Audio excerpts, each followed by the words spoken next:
Sous-marin. Dans un instant, nos prochains intervenants vous en diront plus sur le défi que représente celui de cartographier le fond de l'océan, un défi technique de taille. Mais avant, ne partez pas, c'est un amoureux de l'océan que vous allez retrouver. Écrivain, médecin, explorateur, vous le connaissez tous et toutes, il s'agit de Jean-Louis Etienne qui va vous faire découvrir sa nouvelle grande expédition, l'océan Austral. Il n'a malheureusement pas pu être physiquement avec nous aujourd'hui, mais il a tenu à vous laisser cette vidéo. Regardez.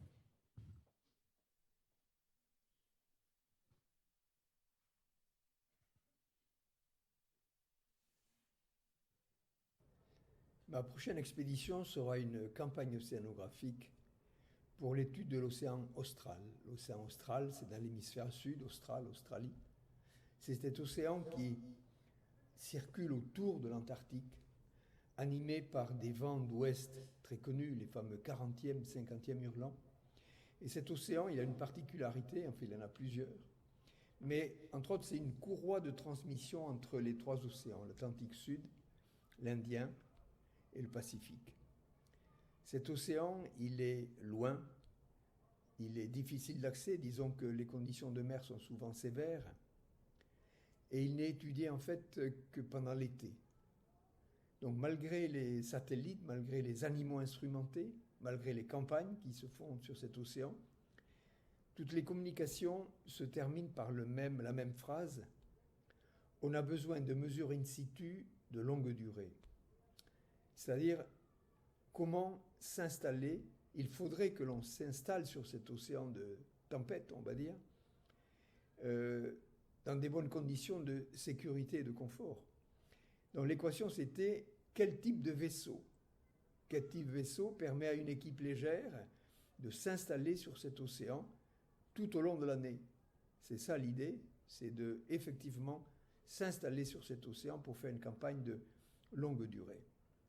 Alors, le principe sur lequel nous avons travaillé avec Laurent Mermier de Ship ST, qui est le cabinet d'ingénierie navale qui a dessiné et conçu PolarPod, on est parti du principe que pour être stable dans la grosse mer, il fallait échapper à la surface. Donc, échapper à la surface, ça veut dire d'avoir un vaisseau vertical, 100 mètres de hauteur, donc 75 mètres de tirant d'eau. Et cette profondeur permet au PolarPod d'être pris dans des eaux profondes, stables, et à la surface, échapper à la vague, c'est-à-dire avoir un treillis. Le treillis est poreux à la vague. On voit sur les images que nous avons d'animation et les études, effectivement, que la vague passe à travers. On n'est pas comme un bateau en permanence secoué par le passage des vagues. Donc on a fait des essais, bien sûr, sur des maquettes, à l'école centrale de Nantes, au bassin à vagues d'Ifremer à Brest, pour arriver donc à ce vaisseau hors norme qu'on peut qualifier d'engin flottant non motorisé. Non motorisé parce que le moteur principal, c'est le courant circumpolaire antarctique, qui est animé en permanence par ces fameux 50e hurlants, ces vents d'ouest qui soufflent de manière constante. Et ensuite, la ressource électrique, la ressource énergétique, elle vient du vent, c'est une zone donc très ventée, et nous aurons 6 éoliennes qui permettent de capter effectivement cette énergie du vent avec 2 packs de batteries lithium-ion qui vont nous donner l'autonomie pour à la fois les instruments de navigation du PolarPod et le programme scientifique. Il y aura à bord de la nacelle, la partie habitable, il y aura 8 personnes, 3 marins qui seront des officiers de marine marchande ou qualifiés marine marchande, et 4 ingénieurs océanographes, des gens qui sauront effectivement travailler avec tous les instruments scientifiques qui seront à bord. On est un véritable arbre de Noël de capteurs. Il y a aujourd'hui 43 institutions de 12 pays qui sont impliquées dans le projet, et le programme scientifique est mené par un comité directeur qui est présidé par l'Ifremer avec le CNRS et le CNES. Quel type de mesures allons-nous faire là-bas ? Tout d'abord, cet océan est le principal puits de carbone océanique de la planète. C'est le principal puits de carbone océanique de la planète pour deux raisons. D'une part, c'est un océan qui est agité, donc chaque vague qui déferle emprisonne de l'air. Et en plus, le CO2, ce gaz à effet de serre, se dissout davantage dans les eaux froides que dans les eaux tempérées.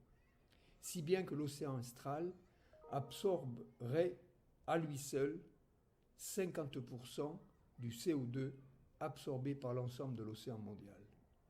Deuxièmement, Polarpod est un navire silencieux, pas de moteur de propulsion, pas de groupe électrogène en route.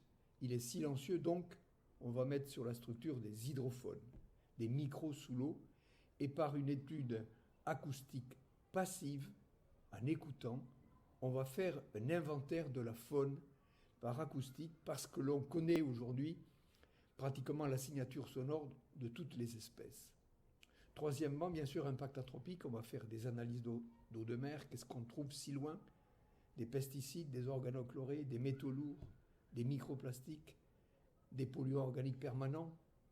Donc tout ça, c'est sur l'échantillon que nous allons ramener. Et enfin, des agences spatiales, que ce soit le CNES, l'Agence spatiale européenne, la NASA, nous ont demandé de la validation des mesures satellites. Les satellites sont les observateurs permanents de la Terre et des océans, mais on a besoin tout le temps de valider la mesure du satellite. On appelle ça calibration-validation, notamment sur les états de mer et la couleur de l'océan. On peut effectivement identifier le phytoplancton depuis les satellites, des petites herbes planctoniques qui sont le point de départ de toutes les vies en mer, et selon la couleur qui est renvoyée du soleil au satellite, on va pouvoir identifier non seulement la nature du phytoplancton, mais bien sûr l'activité biologique. Donc voilà ce programme scientifique qui est très attendu par la communauté scientifique mondiale. Le Polarpod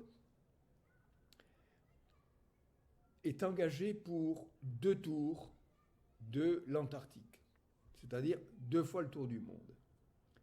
Ça devrait durer 3 ans. On a fait des simulations, 3 ans. Mais bien sûr, aucun des personnes qui sont à bord ne seront en permanence, bien sûr, sur le Polarpod. Donc il y aura des relèves d'équipage qui se feront tous les 2 mois, à l'aide d'un bateau qui est déjà construit, qui s'appelle Persévérance. Peut-être certains l'ont déjà vu. Ce bateau est taillé pour les 50e pour assurer cette partie, je dirais, aventure du projet Polarpod, qui est la relève d'équipage qui se fera en pleine mer, notamment dans les 50e. Il est évident que nous choisirons les bonnes fenêtres météo pour faire ces relèves d'équipage. Ce projet est financé à la fois par l'État, c'est un partenariat public-privé, l'État, dont le SGPI, secrétaire général pour l'investissement, et France 2030 finance la construction. Et de mon côté, j'ai la charge du financement de l'ensemble de l'expédition, c'est-à-dire toute la cellule à terre, l'organisation de la logistique, le transport des chercheurs, le salaire des marins. Enfin, c'est une vraie entreprise pour laquelle on passe beaucoup de temps à convaincre, collecter à la fois des mécènes et des partenaires. C'est une invitation que je vous lance.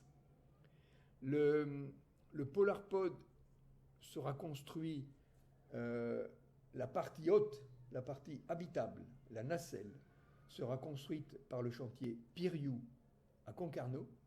La partie structurelle tubulaire sera construite par un autre chantier français, 3C Métal, en Afrique du Sud.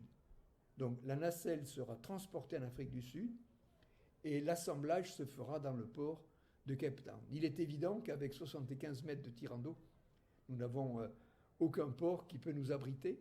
Donc l'assemblage se fera à l'horizontale et le Polarpod sera tracté en mer.